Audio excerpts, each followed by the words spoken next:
दोस्तों, महाभारत जैसे दूसरा युद्ध ना ही कभी हुआ है और ना ही कभी होगा। ये युद्ध अपनों का अपनों के विरुद्ध था, जिसमें भाग लेने वाले सभी लोग की बहुत ही दर्दनाक मौत हुई। महाभारत के युद्ध का संचालन कर रहे श्री कृष्ण भी इस युद्ध से बच नहीं पाए।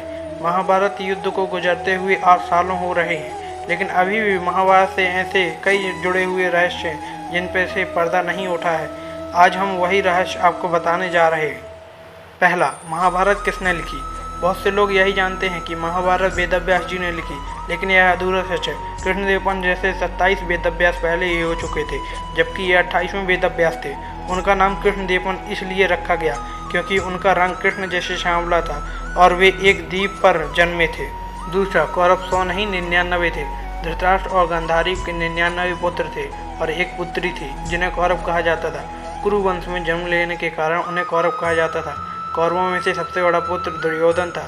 जब गांधारी गर्भवती थी तभी धृतराष्ट्र ने एक दासी के साथ सहवाग किया, जिसके चलते युयुत्सु नाम के पुत्र का जन्म हुआ और इस तरह कौरव 100 हो गए थे। तीसरा, 18 अंक का रहस्य। महाभारत में 18 अंक का भी एक बहुत बड़ा रहस्य है जो आज तक सामने नहीं आया है। वेदव्यास जी द्वारा लिखी गई महाभारत में भी कुल 18 ही अध्याय थे। महाभारत का युद्ध भी कुल 18 ही दिन चला था। भगवत गीता में भी कुल 18 ही अध्याय हैं। भगवान श्री कृष्ण ने अर्जुन को 18 दिन तक गीता का ज्ञान दिया था।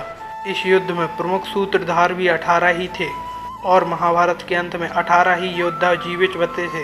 अब सवाल यह उठता है कि सब कुछ 18 ही अंक में क्यों उठता गया और होता गया। क्या यह एक संयोग था या फिर कोई रहस्य। चौथा, ब्रह्मास्त्र का रहस्य। हिंदू इतिहास जानकारों के मुताबिक 3 नवंबर 5561 ईसा पूर्व छोड़ा गया ब्रह्मास्त्र ही परमाणु बम था। इसका वर्णन महाभारत में भी किया गया है। अब सवाल यह उठता है कि क्या सच में हमारी आज की टेक्नोलॉजी से ज़्यादा कहीं शक्तिशाली महाभारत की टेक्नोलॉजी थी। इसके बारे में आज तक कोई पता नहीं लगा पाया है। पाँचवां, बिना राशियों के कैसे होती थी भविष्यवाणी। महाभारत के दौर में राशियाँ नहीं होती थी। चंद्रमा और सूर्य के आधार पर ही राशियाँ बना ली जाती थी। लोगों का भविष्य बता दिया जाता था। लेकिन हैरान कर देने वाली बात यह है कि वेद और महाभारत में इस तरह की विद्या का कोई भी उल्लेख नहीं किया गया है जिससे पता लग सके कि ग्रह नक्षत्र व्यक्ति के जीवन में प्रभावित कर सकते हैं।